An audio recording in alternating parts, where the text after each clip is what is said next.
Hello friends, I am Dr. Deepak Garg. I am an orthopedic surgeon and today we will discuss about volar approach to the wrist.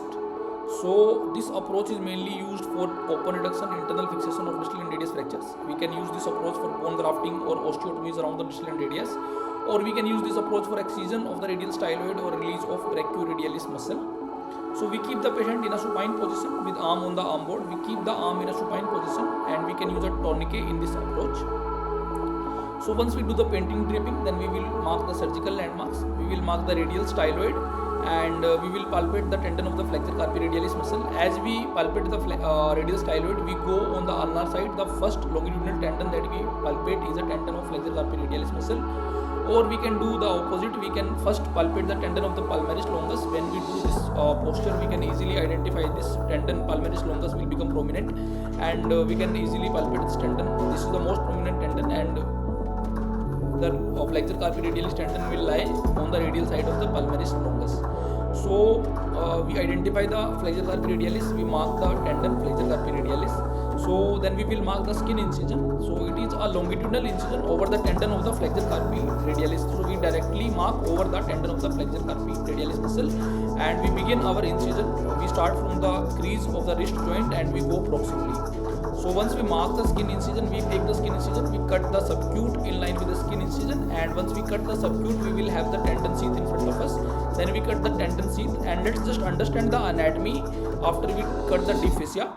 So after we cut the deep fascia, we have this anatomy of the forearm in front of us. So this tendon is a tendon of the flexor carpi radialis muscle, and if we go ulnar to this tendon, this is a tendon of the palmaris longus.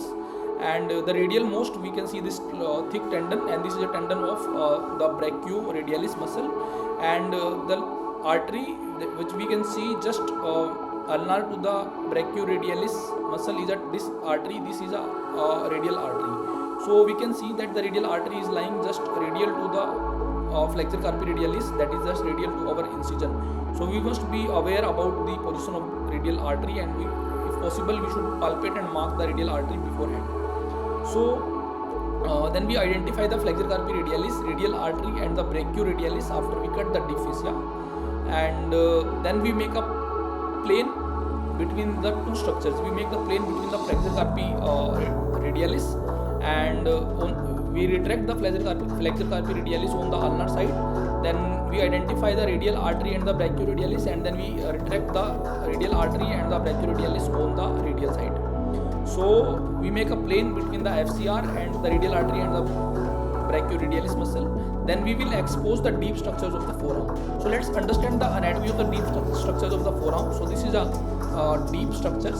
So just behind the flexor carpi radialis, this is the tendon or the muscle lies. This is a tendon or end muscle of flexor pollicis longus, and we can see a artery lying just medial and a nerve lying the artery lying just lateral and the nerve lying on the medial side, that is on the ulnar side. So this nerve which is lying on the ulnar side is a median nerve, but this will not come in our way because we will have to go on the radial side, and this is lying on the ulnar side, but we should be aware about it and we should do a gentle retraction when we retract the flexor pollicis longus, or the Hohmann retractor that we put in the radial should be gently retracted. So and the artery lying on the radial side is this radial artery. So once we identify these structures, and we can see a muscle lying just behind the flexor pollicis longus and the radial artery. This is a pronator quadratus muscle.